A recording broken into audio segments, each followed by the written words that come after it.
Selamat pagi semuanya. Ada rasa kekuatan atau rasa takut? Hah? Kekuatan atau rasa takut, saudaraku? Kekuatannya fals kok. Saudara, kalau kita mau nyanyi sekalipun hatiku dan dagingku lenyap, saudaraku. Nggak bisa kita cuma ngomong di mulut, saudaraku. Itu perlu ada satu penyerahan diri total. Siapa yang mau belajar, saudara, penyerahan diri total, saudaraku. Tapi katakan berulang-ulang, nggak pernah saudara ikut Yesua itu nggak ada risiko, saudaraku. Ya, tapi banyak orang memang nggak mau risiko. Karena mereka bukan mau iman, tapi mau aman, saudaraku. Kalau Ibraninya mereka cuman ngertinya aman, belum ngerti emun, saudaraku. Nah, berapa banyak saudara ingat 2 minggu lalu kita sudah belajar mengenai Sir Hamalot, saudaraku, nyanyian Jara Salomo, Mazmur 127. Siapa ingat saudaraku orang yang luar biasa, kalahnya sama siapa? Kalahnya sama siapa? Orang yang tahu diri. Siapa yang percaya itu adalah prinsip kebenaran firman Tuhan. Orang yang luar biasa saudaraku, kalahnya cuma sama orang yang tahu diri. Karena banyak orang luar biasa, maaf, kurang tahu diri. Sebaliknya banyak orang yang tahu diri, kurang luar biasa. Siapa yang mau jadi orang yang dengan anugerah Tuhan, bukan dengan kekuatan kita, menjadi orang yang luar biasa, tapi yang tahu diri. Coba siapa yang mau, saudaraku. Tapi udah katakan yang mempelai itu adalah orang yang luar biasa, tapi juga tahu diri. Sebenarnya saudaraku kita diskusi ya, yang Salomo sebutkan itu siapa sih orang luar biasa, dan siapa itu orang tahu diri. Masih ingat nggak, Tuhan memberikan kepada yang dikasihinya, pada waktu apa? Tidur. Masih ingat kata yang dikasih apa? Yedid, masih ingat saudaraku, yod dalet, saudaraku 2 yod dan 2 dalet. Sedikit aja dia bekerja langsung akses. Sedikit melakukan langsung akses, next level saudaraku. Itu adalah orang yang dikasihi. Sebenarnya siapa yang ingat orang yang dikasih Tuhan itu siapa? Benyamin. Kalau orang yang dikasih Tuhan adalah Benyamin, orang yang luar biasa adalah siapa? Kita nggak ngerti saudaraku, tapi Salomo ngerti. Orang yang luar biasa dalam anaknya Yakub adalah Simeon. Nanti kita belajar saudaraku ya, kita akan belajar saudaraku. Jadi yang dikatakan begini, Simeon itu kalahnya sama Benyamin. Oke, kita mulai diskusi dari Benyamin dulu. Siapa yang tahu bahwa Benyamin itu adalah anak Yakub yang nomor berapa? Paling bontot, saudaraku. Kalau nggak ada Benyamin, anak Yakub cuma berapa? 11. 11 tanda apa? Orang pilihan, tapi nggak bisa melakukan pemerintahan ilahi. Saudara nggak nangkep, saudaraku. Siapa yang mau ikut ambil bagian dalam pemerintahan ilahi, saudaraku? Siapa yang mau masih percaya, saudaraku, itu bukan buat papi doang, tapi buat kita semua. Memerintah satu planet, satu bintang, siapa yang percaya? Saya percaya. Sebelum memerintah satu planet, satu bintang, harus memerintah satu bangsa dan satu kota dulu, saudara. Nggak bisa tiba-tiba langsung memerintah planet dan bintang. Sampai sini bisa nangkep dulu. Siapa yang tahu saudaraku, Tuhan tuh selalu menyiapkan anggur yang terakhir di akhir pesta. Siapa yang ingat firman Tuhan selalu berkata yang terdahulu akan menjadi yang terkemudian. Benar nggak? Tuhan pilih yang selalu yang paling kecil. Lu biasanya juga kalau kita ngomong juga kalau namanya ada orang tua biasanya anak yang disayangin paling bontot saudaraku. Apalagi kalau udah bontot lahirnya telat. Benar nggak saudaraku? Udah benar atau benar? Banyak ya orang tua seperti itu ya. Orang tua udah punya anak, saudaraku, setelah punya anak, berapa tahun kemudian nggak lahirkan anak lagi, tiba-tiba kebobolan, saudaraku. Lahir yang paling bontot, si kecil, si mungil. Wah, itu akan menjadi kesukaan semuanya, saudaraku. Nggak benar atau benar, saudaraku? Saudara, kalau saudara belajar, setelah Rahel melahirkan Yusuf, dia mandul 12 tahun. Dan dia harus puasa 12 hari untuk supaya Tuhan buka kembali kandungannya, rahimnya. Dan Yakub juga berdoa dengan sungguh-sungguh, saudaraku, supaya minimal dari Rahel, karena dia paling sayang sama Rahel, minimal dia dapat 2 anak, saudaraku. Makanya kalau saudara belajar, pergumulan untuk melahirkan Benyamin ini sangat tidak mudah. Saking tidak mudahnya setelah Benyamin lahir, Rahel langsung pulang ke Ramatullah, saudaraku. Loh, benar atau benar, saudaraku? Benar atau benar? Hari ini kita nanti akan belajar, tapi sebelum kita belajar itu, saudara harus tahu, saudaraku, bahwa yang paling dahsyat dari semua anaknya Yakub adalah siapa? Simeon. Simeon tuh kalau perang gak pernah kalah. Dia gak pernah takut sama siapapun. Mengingat waktu Dina diperkosa, Simeon dan Lewi, saudaraku, bunuh satu kota, saudaraku. Apalagi, saudaraku, Simeon itu udah anak nomor 2 dahsyat. Dia tahu bahwa Ruben kakaknya, Omdo, pinter ngomong, pinter mikir, gak pinter melakukan, saudaraku. Otomatis Simeon pasti mikirnya apa? Kalau sulung gak jadi yang nomor 1, siapa? Tahu gak kenapa dia begitu marah ketika Yusuf diberi jubah berwarna-warni? Jubah berwarna-warni. Karena Yakub dapat dari Tuhan, kesulungannya akan jatuh kepada Yusuf. Yang lain itu marah, kalau Simeon dengki. Dia itu dari awal rencana bunuh Yusuf. Makanya kalau saudara baca, saudara ketika Yusuf itu dijual sama saudara-saudara, itu Ruben lagi nggak ada. Ruben lagi pergi ke satu tempat, karena Ruben itu selalu sebagai, ya dia masih yang sulung lah, walaupun nggak otor. Kurang narik nafas. Dia itu masih yang sulung, walaupun dia paling perhatian, walaupun dia nggak punya kekuatan. Dan pada waktu di Yehuda kan yang paling likat, saudaraku, ya daripada dibunuh jual aja. Saudara tahu nggak, Simeon tuh begitu marahnya sama Yehuda. Karena Yehuda kan menjual Yusuf. Dia itu mau membunuh. Ngerti nggak? Dan Yehuda itu yang raja, kita tahu. Nanti kita belajar, kalau saudara belajar Alkitab ya, saudara disingkapkan tuh, Alkitab itu bukan cuma jadi suatu cerita, tapi jadi suatu yang seru, mengasihkan kehidupan. Saudara bisa dapat banyak insight-insight, value-value di dalamnya, saudaraku. Simeon tuh begitu marah sama Yehuda 150 hari. Kalau saudara ngerti 150 hari, ngerti. Kalau nggak ngerti, papi nggak usah ngomong dulu. Banyak kan sih nggak ngerti, saudaraku ya. Air bah menguasai 150 hari, saudaraku. Antikristus nanti menguasai daripada semua bait Allah 150 hari. 150 hari itu lambang sesuatu yang, ya pokoknya suatu kejadian yang sangat mengerikan, saudaraku. Dan cerita singkatnya, saudaraku, akhirnya apa?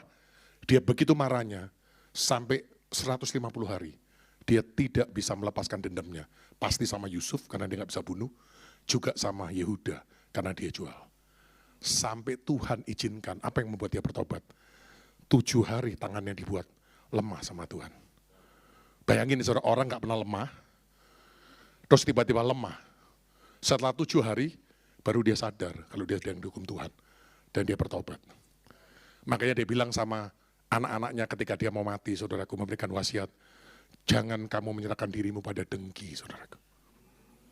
Iri masih kepingin, saudaraku. Kalau dengki, itu levelnya di atas iri.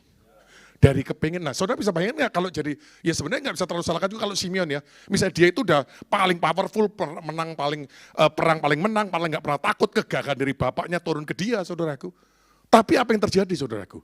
Si bocah cilik Yusuf itu dapat jubah berwarna-warni. Jadi bahasanya gini nih, kalau saudara, misalnya ya, nanti kalau papi misalnya mengangkat kayak hari ini Kak Amin menjadi calon pengganti sebelum diganti, bisa nggak diganti, saudaraku. Mungkin dia ngomong, bocah cilik nggak ngerti apa-apa. Karena kita nggak ngerti, saudaraku, tentang tatanan kerajaan surga. Siapa yang percaya Yusuf itu lambang kesulungan? Yusuf lambang kesulungan. Yusuf itu dapat mimpi, ingat saudaraku, kejadian digenapi kapan mimpinya Yusuf? Mengenai 12 berkas itu, dan matahari bulan bintang menyembah, kapan terjadinya? Di Mesir, benar.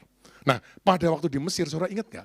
Ketika pertama kali saudara-saudaranya disuruh Yakub untuk ke Mesir untuk beli makanan, akhirnya sama Yusuf yang ditangkap itu siapa? Pinter lu, oh ini Yopas hafal Alkitab, yang lain kayaknya bengong semua di kiri ini, saudaraku. Alkitabnya beda atau takut salah, haleluya. Kan Simeon ditahan. Untuk apa Simeon ditahan? Untuk supaya jaminan Benyamin dibawa datang. Kalau Anda nggak pernah izinkan kekuatanmu ditawan, yang ilahi, yang dicintai, Pak Yudi langsung angkat. Tidak akan pernah muncul. Wih, saudara meledak tuh udah baru satu. Loh, saudara pikir itu kebetulan Yusuf sebagai sulung, nggak pernah kebetulan. Simeon tuh bilang, aku ini tahu, aku ini ditangkap itu memang benar. Karena aku ini yang paling parah. Halo, halo. Saudara kalau pelajari, saudara ingat ya, saudara tahu kan ceritanya kan, pertama kali kan waktu mereka pergi kan nggak boleh bawa Benyamin kan. Benar nggak? Yakub kan udah sedih, udah kehilangan Yusuf. Dia bilang, kalau aku kehilangan lagi, engkau membuat aku yang ubanan turun ke dunia orang mati. Nggak boleh bawa. Saudara tahu nggak waktu dia nggak boleh bawa, yang jamin siapa? Pertama kali. Ruben, jaminnya gimana caranya? Bunuh anak dia yang berapa orang? Wah, pinter, ada yang tahu. Ya puji Tuhan, enak-enak bebas tadi kayak gini. Berarti saudara masih baca Alkitab, saudaraku. Ya minimal nggak bisa jawab sendiri, sebagai tim bisa jawab, saudaraku. Kalau nggak komitenya nggak selesai nanti, saudaraku. Ruben menjamin, kalau Benyamin gua bawa, kalau nanti ditahan, nggak boleh paling, 2 anakku gua kasih, bapak boleh bunuh. Dicuekin sama Yakub. Kenapa? Orang yang sudah nggak ada hak kesulungan, lu jamin apapun percuma, saudara. Lu bisa nangkep gak sih, saudara? Jadi jangan baca Alkitab itu cuma cerita yang apa tanpa pengertian, saudaraku. Sedangkan waktu Yehuda gak usah jamin anaknya dibunuh. Yehuda kan gak goblok, dia raja. Kalau goblok susah jadi raja lah, maling liket kan dia kan. Daripada dibunuh bocor, dijual aja, saudara. Kadang-kadang liket sama pinternya itu ya kadang-kadang kecampur-campur, saudara, tergantung hatinya lagi tulus atau gak tulus. Yehuda cuma cukup ngomong sama Yakub. Kalau dia nggak bisa kubawa kembali, aku yang berdosa sama Bapak. Dikasih itu. Saudara, kalau saudara punya kesulungan, Anda ngomong sederhana, beda. Tapi banyak orang yang sudah kehilangan kesulungan.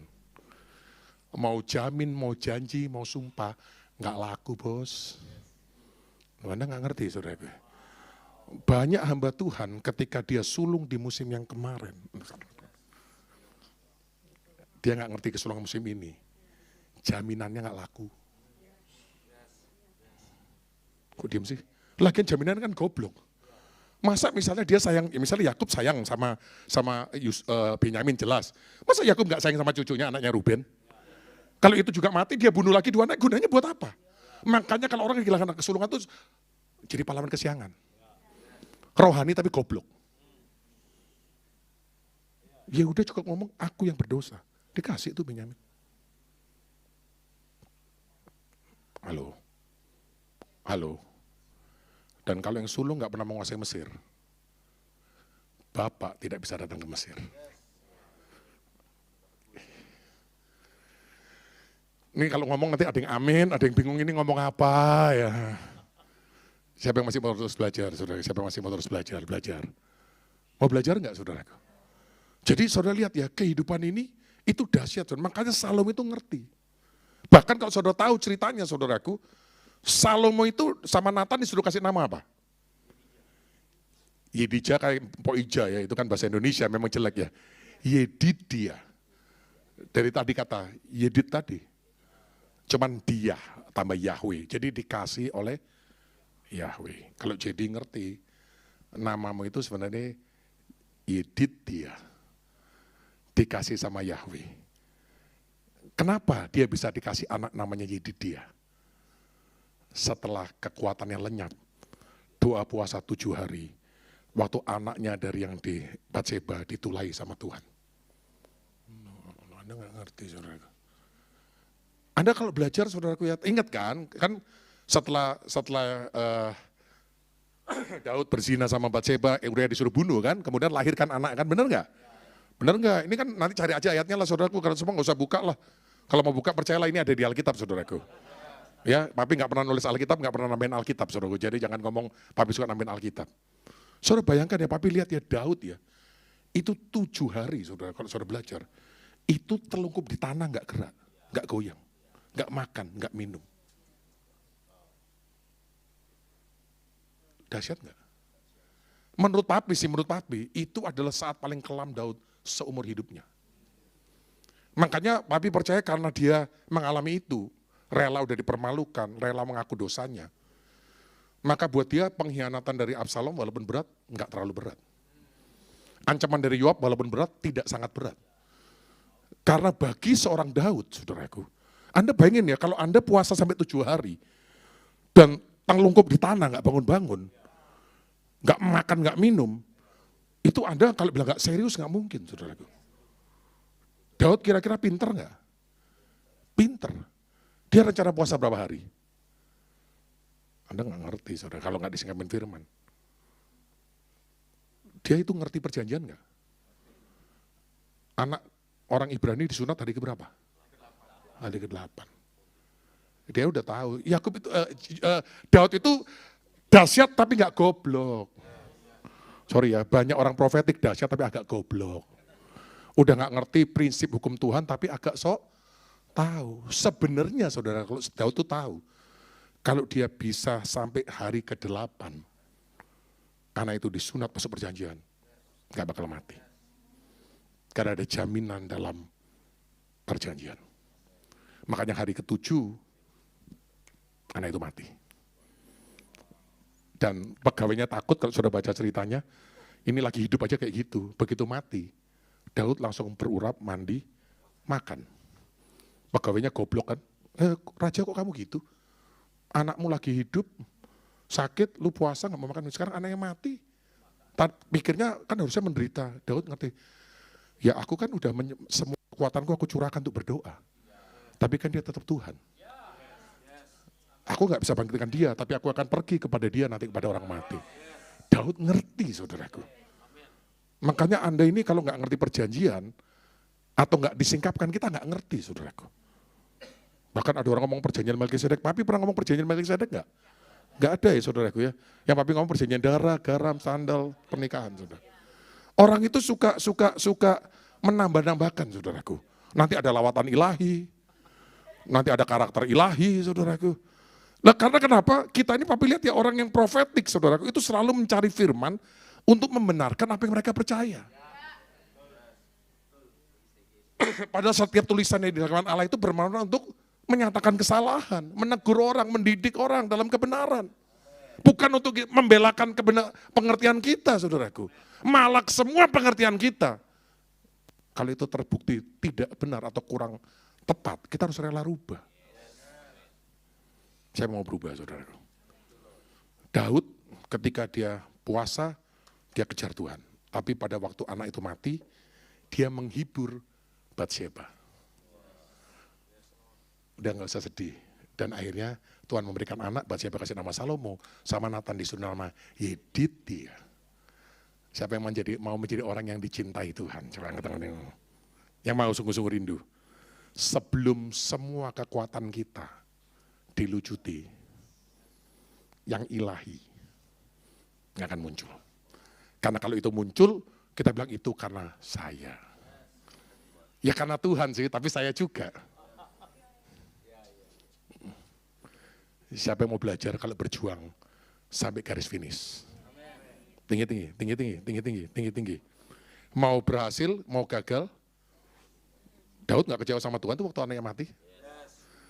Malah dia punya kekuatan ilahi, sukacita ilahi, penghiburan ilahi. Dia bisa menghibur istrinya. Karena dia dapat pengertian. Halo, sampai sini kira-kira belajar sesuatu? Siapa yang mau belajar terus atau mau cukup kira-kira?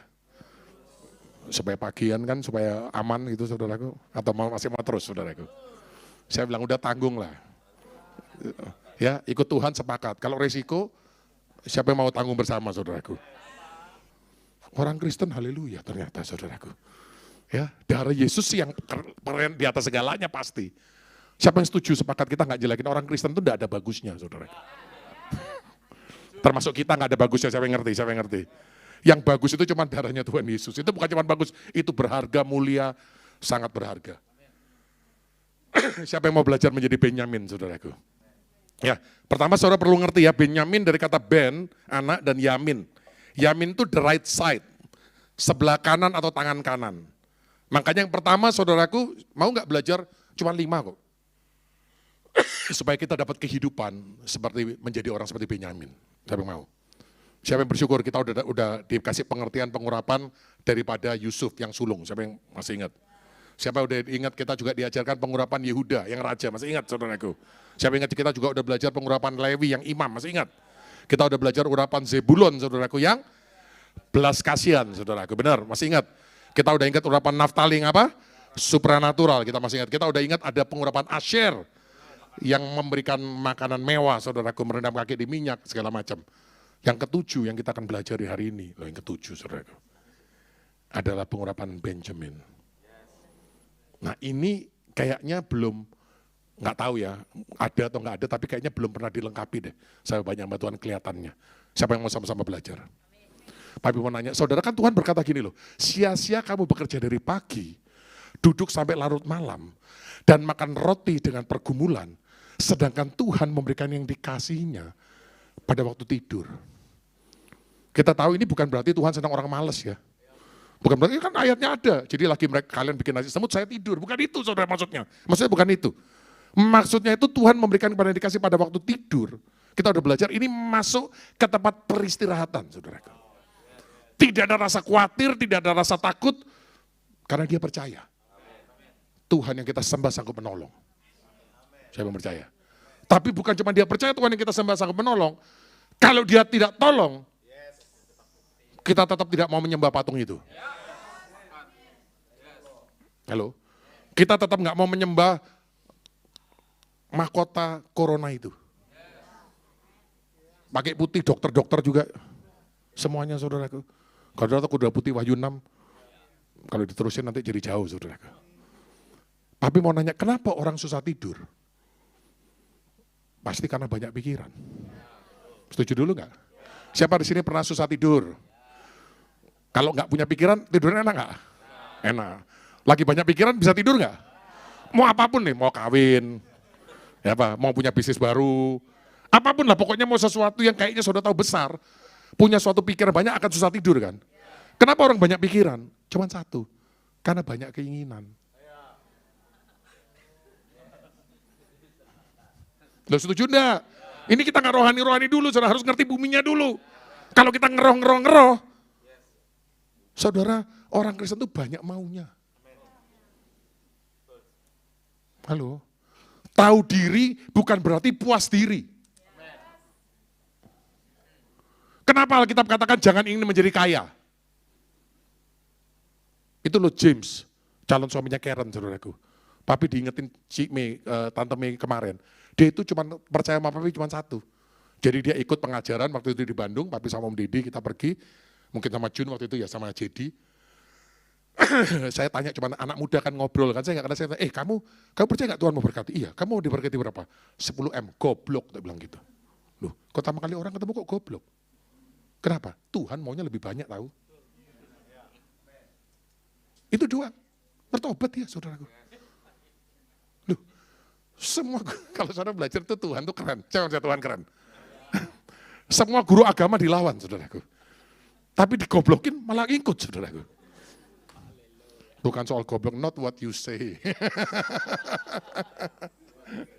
Tapi jangan nanti kalau saudara ketemu orang goblok, orangnya bertobat atau kumat saudaraku. Jadi saudara kenapa kita dilarang mengingini? Karena Tuhan lebih kepingin. Kalau lu mengingini berarti lu gak percaya Tuhan itu lebih menginginkan. Siapa yang percaya? Bagi dia yang dapat melakukan jauh lebih banyak daripada yang sanggup kita doakan atau kita pikirkan. Gak usah mikir-mikir doa-doa ingin-ingin. Benar gak? Kita dicobai karena keinginan kita. Tapi banyak orang gini, wah nanti salah. Ya papi aku udah gak punya keinginan, ya udah aku gini aja, gak usah sekolah, gak usah kerja, pokoknya gini aja. Itu goblok namanya saudaraku. Itu namanya bukan tahu diri, tapi puas diri. Saya mau belajar tahu diri. Tinggi. Tahu diri caranya gimana? Jangan mengingini. Gampang. Tapi jangan puas diri. Kalau Tuhan mau percayakan, harus mau. Kalau orang puas diri, orang gak mau. Benar nggak? Kayak seperti papi sekarang, tiba-tiba dapat anugerah aman dan emun saudaraku. Punya hotel di 34 provinsi. Itu kalau nggak dari Tuhan, dari mana? Kira-kira kalau Anda bukan dengan iman sama Tuhan, pakai kerja, kerja keras. Bapakku itu Pak Bambang almarhum itu pekerja keras. Pernah punya 50 pabrik. 45-nya bangkrut semua, saudara. Loh, ada yang tersisa tapi banyak bangkrutnya. Anda mau punya hotel di 34 provinsi, hitung aja saudaraku. Gampang-gampang lah ya, kalau hotel 150M gitu ya, gampang ya. 34 provinsi berapa? Bisa ngitung nggak kira-kira saudaraku? 1,7 triliun. Duitnya siapa? Duitnya mbak kita. Ta. Saudara kalau nggak dapat anugerah iman, nggak mungkin. Halo, bisa nangkep nggak saudaraku? Tapi begitu saya tahu, bukan karena saya mau hotelnya. Karena papi sepakat sama Tuhan. Indonesia, Kristen dan Islam lalu bersatu. Tanpa kristenisasi, tanpa orang Islam dijadikan orang Kristen. Biar orang Islam tetap menjadi Islam yang ilahi, Islam yang mesianik, Islam yang rahmatan lil alamin. Luar biasa saudaraku. Siapa yang percaya mandatnya Tuhan besar? Dan kalau mau punya pergerakan di 34 provinsi, satu ruko nggak cukup buat satu pergerakan, saudara. Sepakat nggak? Minimal satu hotel, saudaraku. Duitnya punya? Nggak punya, tapi kan Tuhan punya. Yang penting kalau buat papi, kalau itu mandat Tuhan, biar terjadi. Kalau nggak terjadi, nggak masalah. Memang kenapa? Nggak ada kepinginan saya, nggak ada ambisi saya. Kalau terjadi, pasti Tuhan, bukan saya. Anda mau kerja keras, 1,7 T, itu bukan orang kecil bos. Walaupun banyak orang kira papi duitnya 1 T katanya. Kan terkenal tuh di GBI, banyak bilang, wah Biantoro mah, Pak Biantoro 1 T. Halil lebih sebenarnya kalau di planet sama di itu lebih dari 1 T lah. Rugi lah, cuma 1 T nggak ada artinya lah. Siapa yang percaya iman kita, nanti pengharapan kita memerintah satu planet. Lah kira-kira kalau satu bangsa saja APBN-nya berapa, masa satu planet kurang dari itu? Enggak, orang goblok juga, jadi 1 T itu nggak ada apa-apanya kalau Anda ngerti. Bisa nangkap sampai sini saudara. Coba kita buka satu ayatnya dulu nih. Daud ngomongnya gini saudaraku, dalam Mazmur 19 ya kalau nggak salah ya. Yang lepaskanlah aku dari apa yang tidak aku sadari, Mazmur 19 ayat 12 ditampilkan. Supaya buka ayat ya. Karena ada ayat yang nggak perlu dibuka, saudara harusnya hafal, ingat ada yang ayat perlu dibuka. Daud ngomong gini nih, siapakah yang dapat mengetahui kesesatan? Bebaskanlah aku dari apa yang tidak kusadari. Orang Kristen banyak tidak mau dibebaskan dari apa yang sudah mereka sadari. Loh, kok saudara, kalau Daud bisa bilang siapa yang dapat mengetahui kesesatan, Daud itu percaya nggak pernah pede, saudaraku. Termasuk dia enggak? Termasuk dia enggak? Waktu papi ngobrol sama Ibu Iin, pada waktu minggu kemarin sebelum Ibu Iin khotbah di sini, pada waktu papi sama Cik Wasi ke Bekasi, papi cuma doa, kalau papi mau ngomong sama orang hamba Tuhan yang besar, papi nggak bisa ngomong banyak, saudaraku. Semua punya doktrin, punya pengertian. Tuhan cuma ngomong sama papi satu, tanya sama Iin. Ya udah papi tanya, Bu, boleh nggak saya tanya satu? Apakah Ibu Iin dan Biantoro masih bisa dipakai setan? Bisa Pak, cukup. Karena ketika kita ngomong ini, saudara, semua itu hamba Tuhan itu ya selalu bilangnya sesat, antikristus, bidat, selalu yang nggak benar di luar semua. Kayaknya dalamnya bagus semua, saudara. Itu adalah orang yang tidak mengetahui, mengerti kesesatan, saudara. Kalau Daud, yang Alkitab berkata orang yang kepadanya Tuhan the man after his own heart. Bicara siapa yang dapat mengetahui kesesatan. Siapa lu, siapa gue. Siapa yang percaya kita nggak lebih dari Daud, coba angkat tangan tinggi-tinggi. Siapa percaya, kalau kita percaya ya itu karena anugerah iman, informasi diutus dari surga tingkat 7. Daud benar-benar main kecapi surga tingkat 7. Jauh saudaraku levelnya. Makanya kalau ada hamba Tuhan bilang saya kayaknya Daud, ya itu kalau merasa susah saudaraku.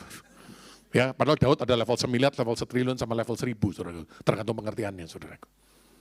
Ketika Daud berkata bebaskan aku dari yang tidak aku sadari, dia tahu diri enggak?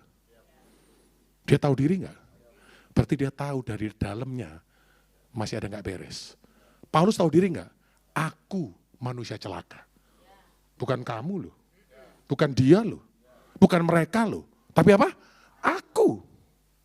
Ketika aku menaki yang baik, yang jahat ada padaku. Itu Paulus tuh. Jadi hamba Tuhan hari ini ya, yang kemarin suka nyesatin orang itu ya, levelnya di atas Daud sama Paulus. Jadi jangan disentuh, saudara, bahaya. Jangan mengusik hamba yang diurapi, katanya gitu, saudara. Urapan sak piro, saudara. Buat papi nggak mau menyentuh. Tapi papi mau menggilas, saudara. Nah, emangnya gue pikirin.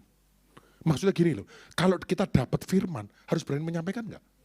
Alkitab sekiranya mereka ada dalam dewan musyawarah, niscaya mereka akan menyampaikan berita itu dan membuat mereka bertobat kembali.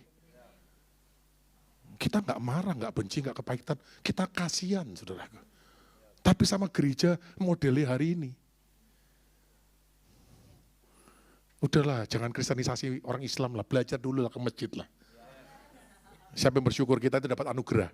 Melayani orang muslim, bukan kita melayani, kita belajar dari orang muslim, siapa yang percaya. Itu kalau nggak ada ilmunya Heidi Baker, nggak bisa. Orang melayani orang susah aja nggak ada yang mau, nggak banyak yang mau gereja. Ya kan? Banyak gereja nggak peduli, banyak gereja belajar dari orang susah. Dan bukan cuma ngomong. Kalau nggak Heidi Baker nggak mungkin. Wong papi udah buktiin. Waktu papi ngomong sama hamba Tuhan Jakarta Barat tuh, iya Heidi Baker ngomong. Udah ngomong Heidi Baker ngomong. Kalau kita melayani sosial dengan minta terima kasih dari orang, kita itu roh penjajah. Mukanya langsung berubah pendeta. Saya rasa nggak benar. Ya terserah saudaraku.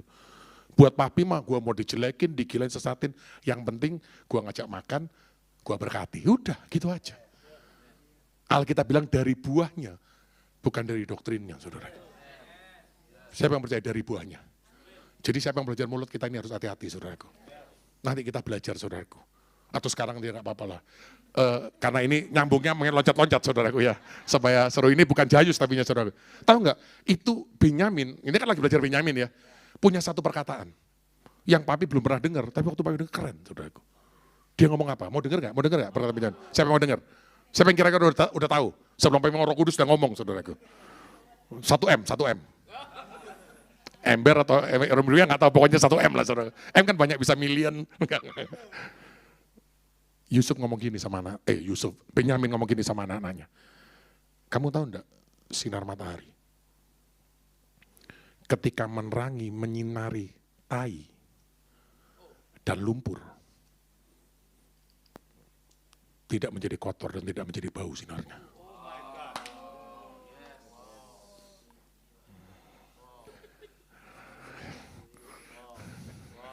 Keren nggak? Meledak-meledaknya banyak nih. Lumayan, berarti saudara lumayan lah kalau dia meledak. Kalau udah gini, apa sih maksudnya nggak ngerti juga? Ya sekolah lagi lah saudara. Keren nggak? Keren saudaraku. Dia menyinari kotoran sama lumpur. Saudara tahu, itu dua yang paling dihindari. Tapi buat Benyamin, pesan dia terakhir. Berarti penting nggak? Jadilah seperti sinar matahari. Yang ketika menyinari tai dan lumpur, tidak ikut menjadi najis dan kotor dan bau. Beri kemuliaan buat Tuhan kalau Anda percaya. Ayo yang lebih baik kalau saudara percaya. Bukan buat papi lo, buat Tuhan lo. Papi mah gak perlu ditepokin saudaraku, udah khotbah sambil batuk-batuk. Malah dia membuat tainya kering, lumpurnya kering, dan baunya pun hilang. Siapa yang percaya Tuhan dalam mata dan perisai? Siapa bersyukur kita anak-anak terang. Jadi anak terang caranya gitu, buktinya gitu. Kena tai, kena lumpur, nggak jadi najis, nggak jadi kotor, nggak jadi bau. Kalau nggak ngerti ilahi, nggak bisa lahir. Siapa yang mau belajar tidak mengingini lagi, coba angkat tangan tinggi-tinggi. Kerinduan boleh nggak? Boleh lah, mestilah. Kalau nggak boleh rindu gimana? Rindu. Yang ku kehendaki, kalau Paulus ngomongnya ku kehendaki cuma satu, mengenal dia, kuasa kebangkitannya, perjuangan dengan penderitaannya supaya aku menjadi serupa dengan dia dalam kematiannya. Ngerti ya? Selain itu, kalau keinginan apapun, saudaraku, itu bukan dari Tuhan, percayalah. Walaupun itu dari Tuhan juga udah kecampur, saudaraku. Sampai ini poin satu bisa nangkep? Siapa yang mau jadi orang tahu diri? Nggak banyak mau, jadi nggak banyak mikir. Karena nggak banyak mikir, jadi loh kok nggak banyak ingin, tadi justru nggak banyak mikir, jadi tidurnya enak. Dan kita percaya pada waktu kita masuk peristirahatan pun, Tuhan memberikan. Siapa yang mau? Siapa yang mau? Siapa yang mau? Siapa yang mau? Siapa yang mau? Siapa yang mau? Mau? Cukup ya, satu aja ya buat saudara ya. Mau terus nggak? Terus ya. Yang kedua ya. Yang kedua udah sederhana, mungkin udah tahu, tapi mulai nggak usah panjang-panjang karena ada nanti poin yang baru. Yang kedua, saudara udah tahu ya tadi, yamin artinya apa? Right hand, itu sebelah kanan atau tangan kanan, saudaraku ya. Itu ngadep ke selatan, ya udah nggak usah didetailin semua, nanti saudara susah, karena pengertian kita masing-masing nggak sama, jangan Anda memikirkan hal yang lebih tinggi. Oke, jadi ada hal yang kalau papi jelasin itu karena menurut papi harusnya Anda udah bisa nangkep. Kalau papi nggak jelasin, harusnya kalau Anda haus, Anda cari. Itu loh maksudnya. Kalau semua dikasih tahu, orang nggak pernah nyari. Tapi nggak dikasih tahu, orang juga goblok, nggak bisa nyarinya, saudara. Jadi dikasih yang pas saja, saudaraku. Yang kedua, kenapa dikatakan the son of my right hand atau my right side? Benyamin itu selalu ada di sebelah kanan. Kita udah belajar tangan kanan adalah kekuatan dari siapa? Tuhan. Tangan kiri, kelemahan dari, kenapa ketika kita memberi jangan diketahui tangan kirimu, apa yang diperbuat oleh tangan kanan? Dulu maksudnya apa? Tapi nggak ngerti dulu ayatnya. Oh ayat itu maksudnya kalau lagi persembahan, keluarin dompet, jangan pindah-pindah tangan, nanti kelihatan. Bukan gitu saudaraku. Masa jadi ngaco bener lah, itulah kalau orang baca Alkitab tapi nggak dapat pengertian. Punya pengertian sendiri. Paulus katakan dalam Roma karena mereka tidak mengenal kebenaran Allah, mereka mendirikan kebenaran mereka sendiri dan mereka tidak takluk pada kebenaran Allah. Siapa yang mau sepakat pada fokus pada kekuatan Tuhan? Siapa yang tahu kita banyak kelemahan? Angkat tangan tinggi-tinggi, tangan kiri angkat yang tahu kita banyak kelemahan. Tapi Tuhan nggak pernah kita mau fokus di situ. 2 Korintus 12 ayat 10 berkata, Paulus berkata, pada waktu aku lemah. Apa? Aku kuat, saudaraku. Let the weak say, I am strong. Let the poor say, I am rich. Ayo, atau let the strong say, I am strong, sombong, saudaraku. Let the rich say, I am rich, lebih sombong lagi, saudaraku. Loh, siapa yang mau ada sebelah kanan, saudaraku? Orang sebelah kanan, kita udah tahu, saudara, umur panjang ada di tangan kanannya, saudaraku. Itu masih ingat nggak? Artinya bukan umur panjang. Waktu menjadi keuntungan. Makanya kalau kita dikasih tahu waktu kedatangan Tuhan, enging-eng. Supaya waktu jadi keuntungan. Kalau nggak jadi, puji Tuhan. Kalau jadi, kita ikut pengangkatan. Kalau saya nggak tahu, kalau nggak jadi, sama nasib sama kita. Kalau jadi, bye-bye, kita selfie, kita kirim. Sudah bye-bye. Papi ngomong sama Pak Tirto, kedatangan Tuhan mah kalau bicara Ibrani gampang, wah perlu kelas baru. Ayo, kapan kalau mau kelas baru? Papi nggak pernah maksakan, kan papi tunjukkan ayatnya. Tunjukkan firmannya dan pengertiannya.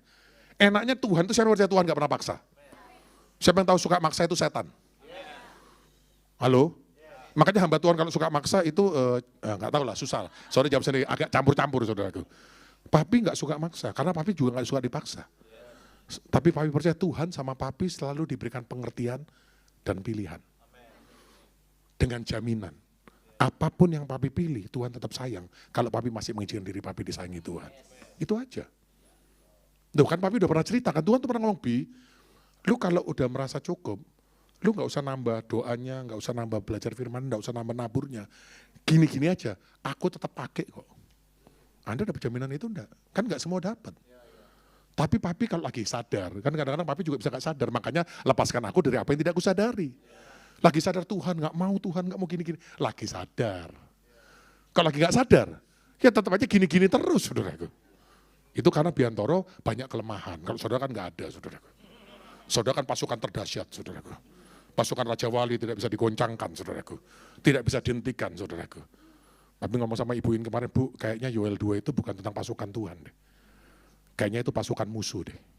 Di Taman Eden, di belakangnya padang gurun yang menyala, saudara, dengan api. Itu bukan ngomong pasukan Tuhan. Tapi dari dulu ibuin Pak Petrus Agung Almarhum juga khotbahnya pasukan Tuhan terus. Pelaksana firman dahsyat, ya gimana saudaraku, pengertiannya aja kurang tepat.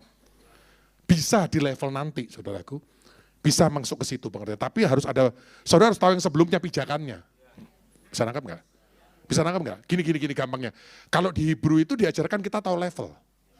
Anda kalau nggak pernah SMA jangan coba-coba menilai anak kuliahan. Gitu loh. Lu mau nilai apapun lu gak bakal ngerti, lu gak pernah kuliah. Pada waktu Anda di S3, Anda baru bisa, oh S1 itu kurang lebih seperti itu, S2 baru bisa. Kalau Anda sudah ngalami. Kita ini profetik, belum ngalami, sok STH semua saudara. Halo. Udahlah, kita nggak usah terlalu panjang karena saya lihat mukanya haus. Yang ketiga. Yang kelima nanti keren banget saudaraku, tapi papi nggak tahu Anda bisa nangkep enggak. Tapi siapa yang tetap mau belajar saudaraku?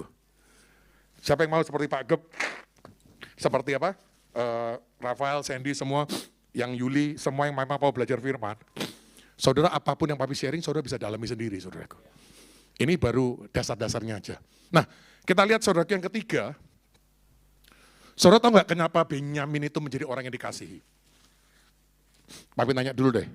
Ada yang tahu nggak Benyamin anaknya berapa? Hah? Berapa? Tebak-tebak berhadiah? 2. Ada yang bilang lagi, ayo lebih naik, ayo kita lelang. Saudara buka saudaraku dalam Kejadian 46 ayat 21.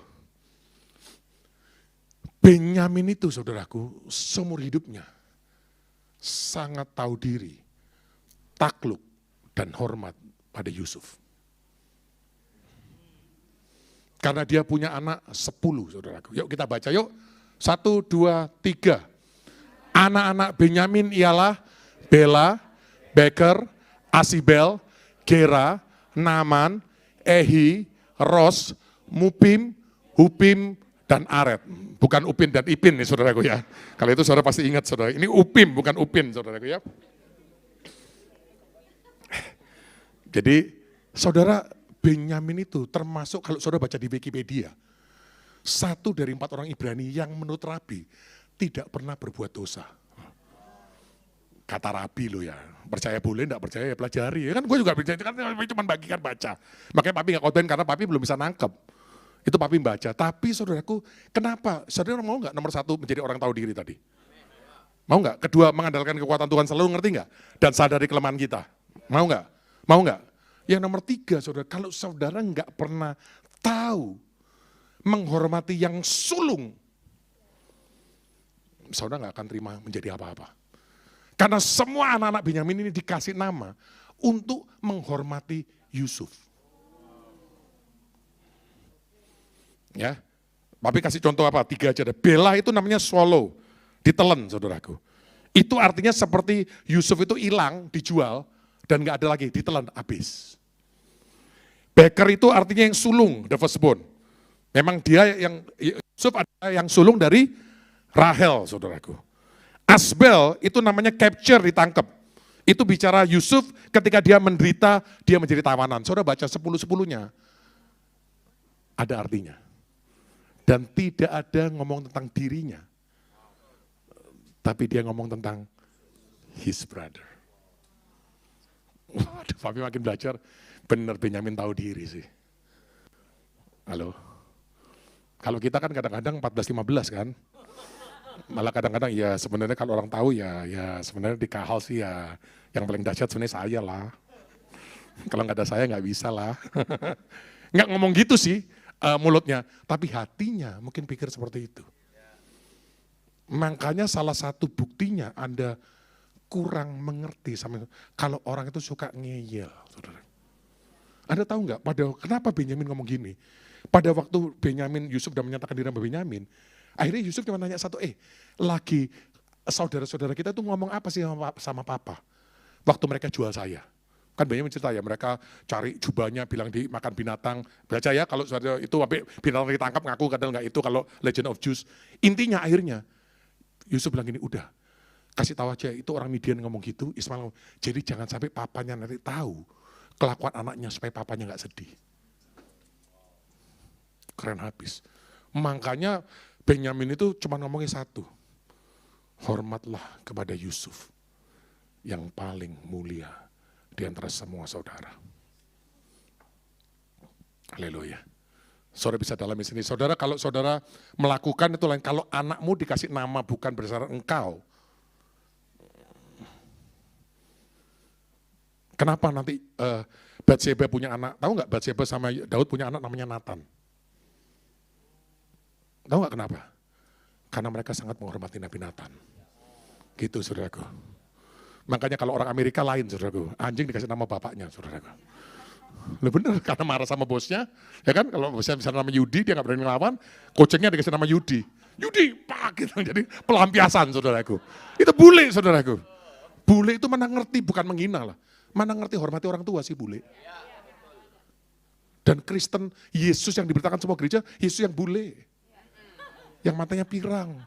Matanya pirang, rambutnya pirang, matanya biru, kulitnya putih. Yesusnya lain saudaraku. Halo? Siapa yang tahu Yesus itu orang Middle East, saudara? Timur Tengah, siapa yang tahu, saudaraku? Kulitnya hitam, saudaraku. Bukan putih kayak Pak Gem, bukan kayak Papi. Kak Amin kulitnya lebih mirip. Kak Inca lebih mirip. Jadi jangan marah kalau kulitnya hitam. Tuhan tuh senang orang kulit hitam loh. Tapi kalau pengajaran Barat kan, Afrika kenapa dikutuk Tuhan makanya hitam. Orang hitam itu kuat tahan panas. Udah gosong nggak bisa lebih gosong lagi. Lah bener nggak? Salomo maunya siapa Inja? Gadis Sulam, Kedar kan? Memang hitam aku tapi cantik. Benar nggak? Filipus yang pertama kali dilayani siapa bangsa lain? Sida-sida dari Ethiopia, ada orang Ethiopia putih? Pergilah ke Ethiopia dulu baru ngomong saudaraku. Tuhan tuh senangnya sama orang hitam. Maksudnya favoritnya. Tapi kalau kita pendeta bule, benar. Kalau pendeta Afrika, ngawur. Kan gitu saudaraku. Pendeta Indonesia sesat. Haleluya. Oke, 2 hal yang terakhir ya, supaya cepat ya saudaraku ya. Masih semangat saudaraku? Masih mau terus? Nah yuk kita buka ini aja, ini yang penting saudara. Kejadian 49 ayat 27. Papi nggak tahu bisa berapa dalam, tapi kita ngomong gini, ini kalau saudara baca ini pasti kaget, makanya Papi mau nanya dulu. Kan kita nggak khotbah ini, kita kan sharing. Kejadian 49 ayat 27.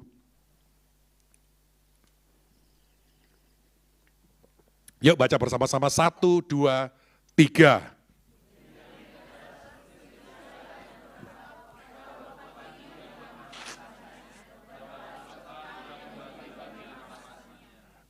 Benyamin adalah seperti apa? Serigala, saudaraku. Yang menerkam pada waktu pagi, ia memakan mangsanya, dan pada waktu petang ia membagi rampasannya. Katanya Yakub sayang sama Benyamin. Kok dibilang serigala? Ayo. Kenapa ayo? Itu anjing hutan, itu anjing bukan serigala, ini lain. Anjing hutan itu syual, nice try Jessica, but not right gitu. Syual sama Kalef, kita udah tahu ya, Kalef itu anjing rumah, syual itu anjing hutan. Ini beda saudaraku. Ini pakai bahasa Ibrani adalah Zayin Alef Bet, Z. Jadi kenapa kok yang dikasihi serigala? Apakah dia serigala berbulu domba?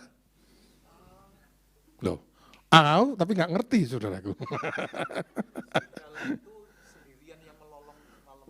Nah itu anjing hutan.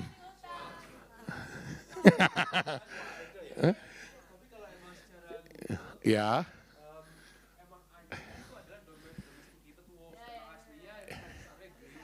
Iya, tapi kenapa sekarang pertanyaan gini, serigala itu apa? Serigala itu, ada nggak pernah serigala dipakai konotasi positif? Gitu dulu. Kan nggak pernah kan? Lu pernah nggak serigala pakai konotasi positif? Nggak ada loh. Yesus masih ingat panggil Herodes? Si serigala itu. Nggak ada yang positifnya. Berarti Yakub lagi salah makan obat nih. Makanya semua pendeta bilang Yakub artinya tukang tipu kan? Padahal nama Papi Biantoro nanti kalau suatu hari Tuhan suruh boleh pakai. Yakub Biantoro Setijo. Berarti Biantoro tukang tipu.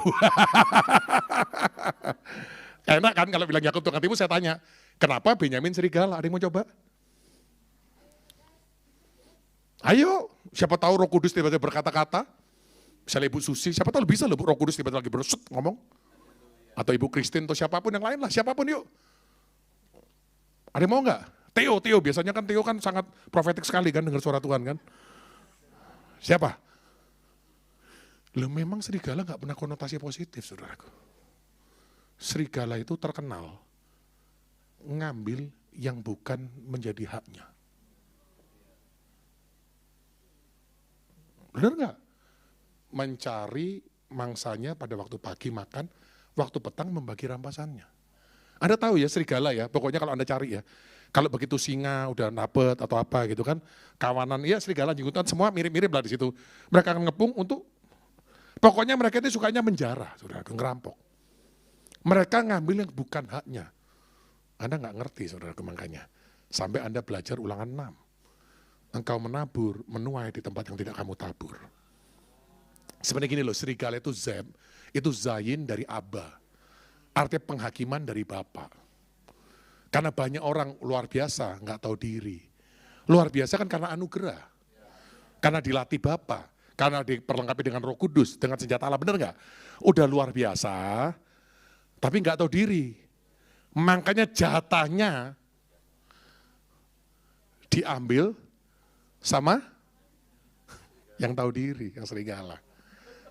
Anda kalau baca Yesaya 11, Yesaya 65 mengenai di Gunung Kudus Allah, serigala dan domba itu tinggal bersama. Dalam dimensi ilahi. Anda nangkep saudaraku. Orang baik, orang jahat, tidak ada bedanya udah. Ini papi ngomong jujur ya. Papi waktu lihat ya yang protes keras mengenai penutupan masjid siapa? Garis keras. Yang bilang corona itu rekayasa siapa? Garis keras. Jadi papi mulai mikir, waduh kok garis keras kok paradigmanya mirip-mirip sama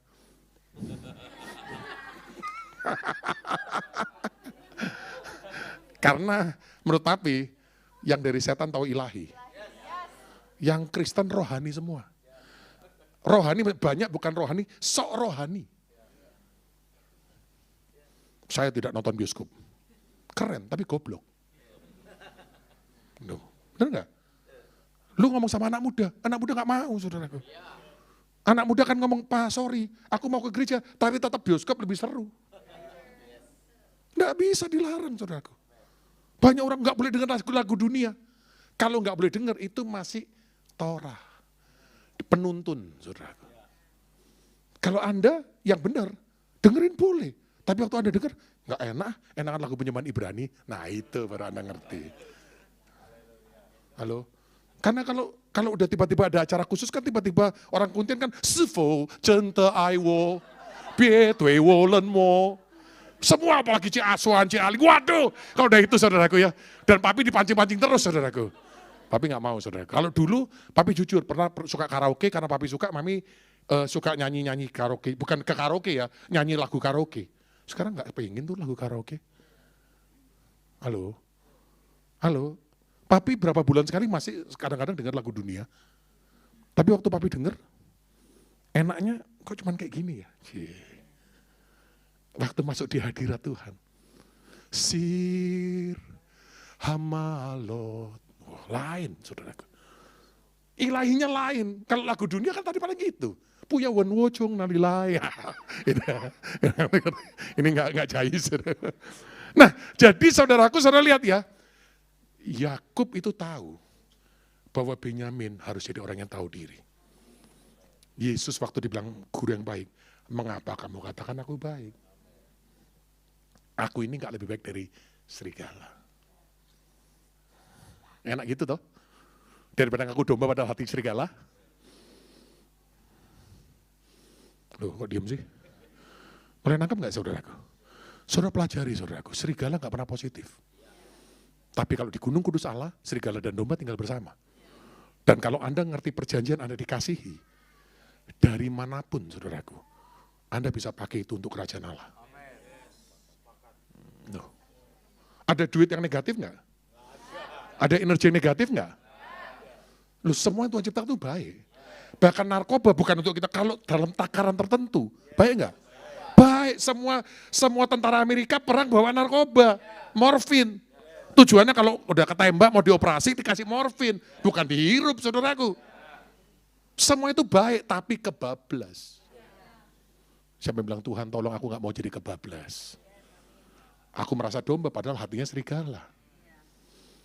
Halo. Tapi kalau Anda pelajari saudaraku, serigala saudaraku tadi dipakai Tuhan. Untuk apa?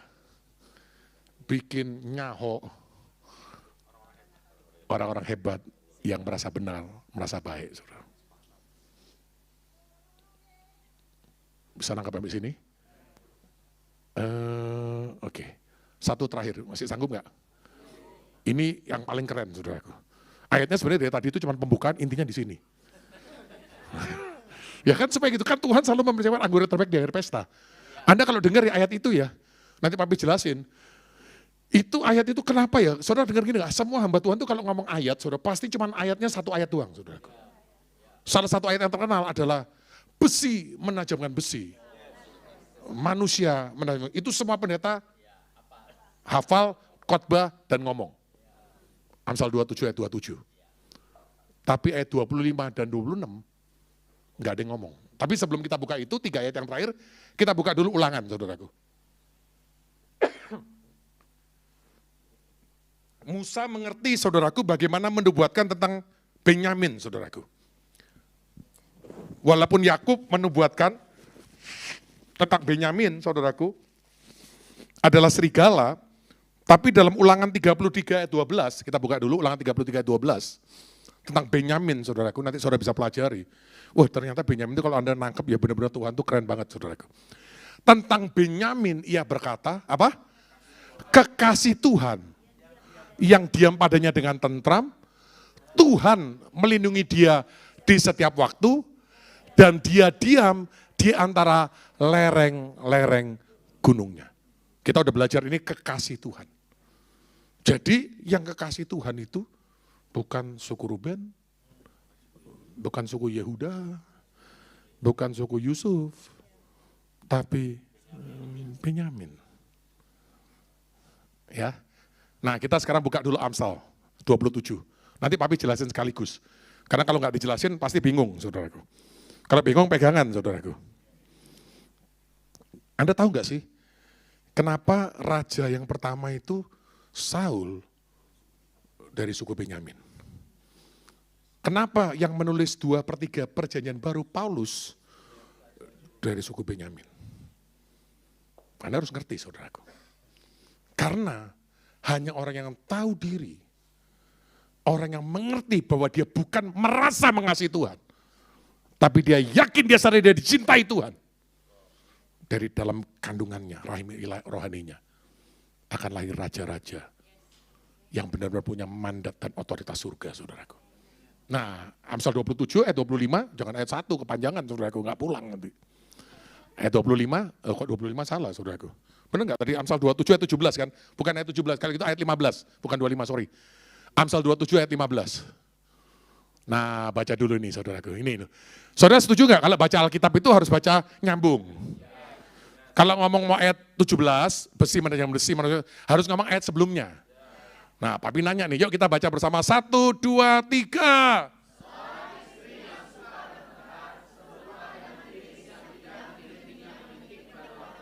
Ayat 16. Ayat 17. Ayat ini semua khotbah. Tapi ayat sebelumnya, ada yang pernah khotbahin? Tanyalah sama pendeta GBI, Batra, semua Katolik, siapapun pendeta yang Anda kenal, tanya aja, saudaraku. Pak, saya cuma mau tanya satu. Itu Pak Biantar tuh orang gila, Pak. Kalau dia ngomong ayat nggak pernah cuma satu, Pak. Tapi ayat sebelumnya dan sesudahnya biasanya diselidiki juga, dalami juga. Apa hubungannya perempuan yang suka bertengkar sama tiris hujan yang tidak berhenti, sama menahan angin, saudaraku, sama kemudian juga menggenggam minyak, saudaraku ya. Udah gitu hubungannya besi menajamkan besi, manusia menajamkan sesamanya. Papi khotbah besi menajamkan besi, yang buat Papi cukup baik, Papi diberkati. Tahu gak khotbahnya siapa? Khotbahnya Pastor Andi, saudaraku. Pastor Andi ini, Andi Trianto, bukan Andi Simon, saudaraku. Kan banyak yang diomelin, kalau lagi diomelin lagi dipuji-puji. Ingat nggak dia lagi cerita berapa minggu lalu, papi lupa berapa minggu lalu, mengenai bikin pedang. Masih ingat nggak? Besi menajam besi itu kata dia, nanti Arun harus khotbah lagi kalau nggak jelas, harus diulangin pastor. Jadi kadang-kadang gitu percayalah ini semua dengar, iya. Ditanya pasti bingung semua saudaraku. Jadi ngulangi sedikit nggak masalah asal ditambahin yang baru. Berarti ya, kalau nggak ada yang baru, bosen. Tapi nggak diulangi, lupa. Jadi harus dicampur. Lihat Pak Kim ya. Jadi sebenarnya besi menajamkan besi ini kan bicara Anda mau dipakai jadi pedangnya Tuhan, senjatanya Tuhan. Anda nggak bisa runcing, nggak bisa dahsyat. Anda mau bilang firman Tuhan itu pedang roh segala macam, itu teori, itu di permukaan. Anda kalau nggak mengerti bagaimana menghadapi, ayat 15, istri yang suka bertengkar, dan Anda tidak tahu bagaimana menahan angin dan menggenggam minyak, Anda nggak ngerti apa itu supranatural. Dan Anda nggak akan jadi dahsyat. Siapa yang udah mau belajar? Kira-kira udah mau coba? Biasa bugem kadang-kadang Roh Kudus berbicara. Atau Cik Syulan? Udah pernah Cik Syulan ke gereja udah banyak-banyak ya? Pernah ada yang ngomong ayat ini sebelumnya? Kalau ayat ini biasa kalau saudara dengar adanya cuma di wanita bijak, saudaraku. Jadi jangan jadi istri yang suka bertengkar itu doang, saudaraku. Kalau buat papi, ini menurut rabi-rabi di Sefaria, Risi dan yang lain. Ayat 16 itu, kita lihat dulu ayat 16, itu mustahil. Enggak ada yang bisa menahan angin. Enggak ada. Lah, kalau mustahil kan enggak usah cerita, kita tahu. Tapi siapa yang percaya kita ini kahal udah agak gendeng. Kita percaya tidak ada yang mustahil bagi orang percaya. Enggak ada yang mustahil. Tinggal Anda ngerti enggak? Punya teknologinya enggak? Bisa nangkap ya? Mau belajar enggak? Kayaknya tertarik. Jadiin PR aja ya. Kita ngomong bulan depan, tahun depan. Kalau masih ingat. Hah? Siapa yang mau diselesain? Siapa yang mau diselesain? Jujur. Tapi papi nggak mau kasih gratis hari ini. Gua pelit dikit. Kalau Anda mau papi selesain, tapi janji di hadapan Tuhan. Bernasar sekarang. Kalau Anda tidak dalami waktu pulang, Anda kena hukuman Tuhan. Yang berani itu berjanji angkat tangan, baru papi terusin. Kalau nggak, papi nggak terusin. Tinggi-tinggi. Kalau nggak berani, yang angkat tangan papi suruh pulang loh, nggak boleh dengar loh. Serius. Karena kadang-kadang kita ini dikasih gratisan terus. Nah, nggak tahu diri. Loh, saudara minimal pelajari. Papi nggak suruh saudara 6 jam, 7 jam. Minimal pelajari, baca ulang. Siapa yang rela? Minimal baca ulang. Kalau udah mau baca ulang, minimal buka Google, buka Wikipedia. Kan nggak susah. Buka lagi SWOT. Hebrew-nya. Siapa yang mau belajar ulang coba? Tinggi. Belum semua ya. Kalau nggak mau, papi suruh pulang loh sekali lagi loh. Papi nggak jadi deh kalau nggak semua. Kan harus sepakat kahal. Siapa yang setuju kahal sepakat? Udah kasih tahu yang nggak mau ngangkat, udah angkat tangan aja daripada nggak jadi ayo. Kalau perlu nanti hukumannya kita tanggung sama-sama. Oke, ayat 15. Cepat. Anda tahu nggak seorang istri yang suka bertengkar itu seperti katanya tiris yang tidak hentinya menitik pada waktu hujan. Anda pernah tinggal di kemah? Anda tahu orang Israel tinggalnya di kemah bukan di rumah? Hujan kalau nggak berhenti, pusing nggak? Ada yang kuat nggak? Nggak ada yang kuat. Istri itu seorang yang menolongi kita. Tapi dia bukannya menolong kita. Dia membebani kita terus, saudara. Dan namanya manusia. Laki-laki itu baca papi, salah satu ayat favorit papi, Amsal 30. Jangan memberikan kekuatanmu pada wanita yang bisa membinasakan kekuatan raja-raja. Laki sepaling sakti, nggak ada tahan diocehin. Itu nggak usah khotbah, semua udah tahu, saudara. Suami lu makin lu ocehin, percayalah bukan makin bertobat, pasti makin kumat, saudara. Bahkan nih, kalau suamimu Anda doakan juga, percayalah nggak bakal bertobat. Nggak percaya tanya mami dari pengalaman pribadi.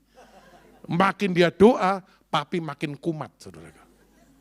Ternyata sama, waktu papi doa, dia juga tambah parah, saudara. Kata kunci cuma satu. Loh, kemarin tadi. Repentance, start with me. Saya yang perlu berubah, bukan pasangan saya. Mau bunyinya nggak enak, Saya sadar hujan itu perlu buat tanaman saya, buat ternak saya. Mau omelan tuh gak enak. Mau perasaan kita gak sanggup. Semua yang gak enak. Kalau kita dapat pengertian, itu nolong kita, saudaraku. Semakin cerewet istrimu dan Anda rela, semakin cepat ilahi Anda. Setuju enggak? Semakin cerewet suamimu dan Anda rela, Anda sebagai istri bukan menderita, semakin ilahi. Kenapa gagal? Karena kita nggak terima. Kan biasa kalau kita rubah itu hitung-hitungan, bener nggak? Gua harus rubah 10, dia rubah 100. Kan gitu biasanya kalau dibohongin setan kan. Saya udah dari 10, menurut saya rubah 5. Dia dari 100 rubah 2 juga belum. Itu kan menurut kamu. Buat papi, kalau kita disingkatkan mengampuni, memaafkan, mengucap syukur pada waktu dikhianati dan semuanya, orang yang harusnya menolong. Kalau dia nggak mau menolong kita juga, no problema. Saya tidak kuat menahan tiris hujan yang menitik tidak berhenti. Tapi Kristus dalam saya lebih dari sanggup. Saya percaya. Roh Kudus dalam kita lebih dari sanggup. Biantoro, aduh gak akan sanggup lah. Mami aja kalau cerita, udah nih intinya apa nih? Jangan titik koma diceritain semua. Dia itu bukan mau nanya, dia mau cerita. Gitu loh saudara. Kadang-kadang kalau lagi papi kuat, dengerin terus. Kalau lagi gak kuat, udah intinya apa nih? Gitu. Tapi kalau Anda ngerti saudaraku ya, Anda bisa mengubah semua energi menjadi kehidupan. Siapa yang mau saudaraku? Mulai dapat ya pijakannya ya. Mulai dapat pijakannya. Kalau Anda bisa mengalahkan yang namanya menang atas proses, atas pengkhianatan, atas apapun itu juga. Kan istri harusnya penolong, kalau dia merongrong jadi pengkhianat nggak? Secara katanya, kalau kita bisa menang prosesnya artinya, Anda langsung naik level. Ayat 16. Anda bisa menahan angin. Aduh. Anda ngerti gak sih? Gak ada orang bisa nahan angin, ini gak mungkin. Tapi katanya gak ada yang mustahil.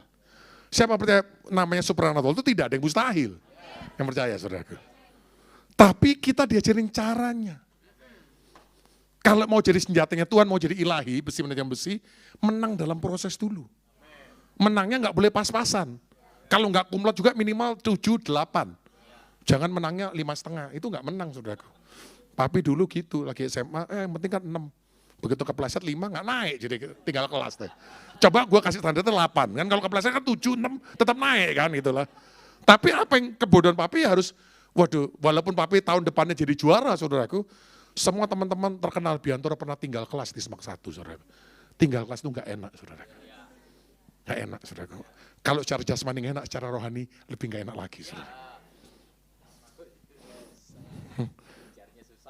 Bukan cuma susah. Orang yang dulu di bawah kita tiba-tiba, waduh.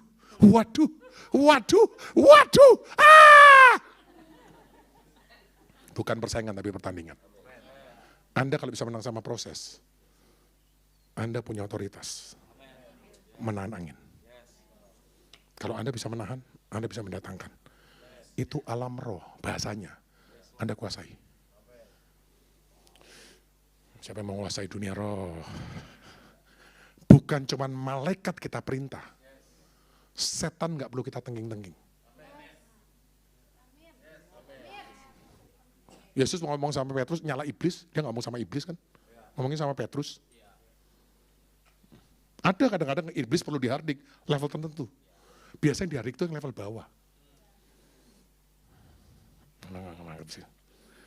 Belajar saudara. Makanya Salomo itu kenapa keren. Semua tahu Salomo itu bisa memerintahkan malaikat Tuhan dan juga malaikat jatuh. Dia punya otoritas di atas itu. Dia tahu, artinya dia punya kunci yang kita belum punya.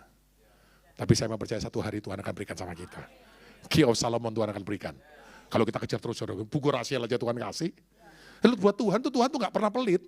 Kitanya terlalu sombong, gak mau belajar saudaraku. Saya mau terus belajar saudaraku. Yang paling keren, tapi buat papi, bukan penahan angin.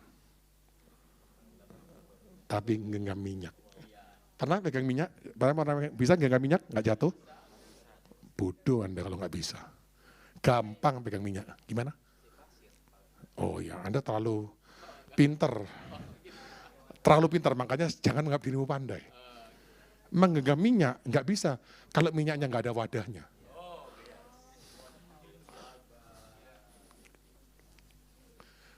Dan tangan kanannya tadi Benyamin memegang minyak. Anda punya otoritas untuk memegang anak-anak ilahi dengan tangan kanan. Alam roh harus dibuktikan dengan anak manusia yang jadi Anda lahirkan. Anda bisa nangkep enggak, saudaraku? Masalahnya orang profet itu berhenti di alam roh. Enggak pernah jadi nyata di bumi. Kalau biasa tanya sama pendoa syafat pasti gini, Tuhan udah ngasih saya cek berapa? Ceknya berapa? Oh, 300 juta US dollar. Bagus. Ceknya di mana? Di surga. Nah, pakai tuh cek di surga. Kalau nggak pernah turun ceknya, nggak bisa dipakai, men. Lo di surga mah 300 juta kecil. US. Di bumi, gede loh. Halo? Masalahnya bukan soal kemakainya, ceknya aja belum turun. Ya kalau papi lihat orang profetik itu gini kadang-kadang. Aku sudah mengikat roh jahat. Terus yang lepasin sekarang siapa? Bener loh, ini banyak orang seminar, orang udah profetik, saudaraku, roh di kota ini saya ikat. Wah, kami ikat. Jadi di India itu ada satu prophetic school, semua para nabi-nabi sukanya ngiketin roh, saudaraku. Setiap tahun conference, rohnya diikat, saudaraku. Satu hari mereka ngundang hamba Tuhan, yang lebih sederhana, nggak terlalu senior, cuma ngomong satu. Siapa yang di sini bersepakat, tahun lalu kalian sudah mengikat semua roh? Iya. Kok terjadi corona sampai sekarang masih berkembang? Siapa yang lepasin? Nah, nggak ada yang angkat tangan, saudara.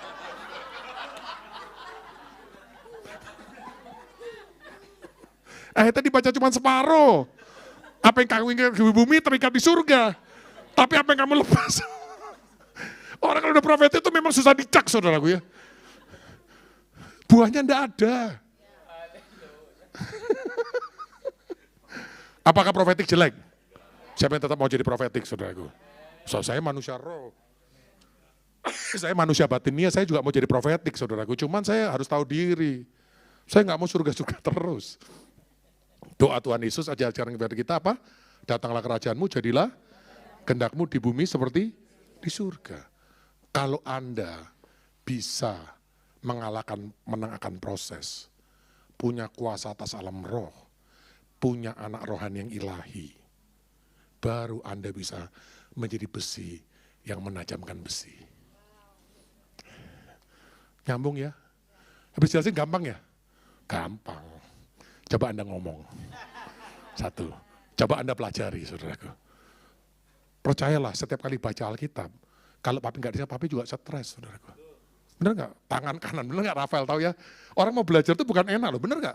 Sering stres nggak? Sering stres nggak? Sandy kalau belajar apa langsung dapat langsung pewahyuan gitu. Stres kadang apalagi udah informasi dari Sandy kan. Waduh. Sir Malut ini, Rabi ini, informasi banyak, tapi nggak ada yang bisa dimakan. Kenapa? Karena belum jadi daging. Belum dikelola, belum direndam, belum dimasak dalam manusia batinnya kita. Yang kita keluar, mere information. Siapa yang masih mau jadi roti hidup? Coba angkat tangan tinggi-tinggi. Saya mau roti dari surga. Saya percaya Tuhan mau kita seperti itu. Nah, kalau ada orangnya boleh kita puji. Ini denger ya. Nah, ya kalau seperti siapa yang bersyukur, bukan setiap kali. Tapi kita bersyukur punya keluarga seperti Kak Amin yang cukup beberapa kali Tuhan pakai bisa memberikan roti hidup. Kalau dengar dia sharing meledak, kenyang gitu. Senang nggak? Senang. Atau senang mana? Dikhotbahin setiap minggu. Itu lagi. Pengertian baru enggak ada, saudara. Ayatnya itu lagi terus, saudaraku. Dan dipaksa lagi. Kalau Anda mau lihat hidup saya. Aduh. Kalau buat papi itu bukannya sombong, tapi nggak cukup rendah hati, saudara. Pertanyaan ulang, siapa yang mau menangkan proses? Tinggi-tinggi. Siapa yang mau punya kuasa atas dimensi roh? Menahan angin. Siapa yang mau punya kuasa bukan cuma untuk menggenggam minyak, saudaraku. melahirkan yang ilahi. Anak-anak yang bukan pengurapan biasa, pengurapan yang tanpa batas. Bukan di kita, di anak-anak rohani. Yang mau bangkit berdiri yuk, haleluya.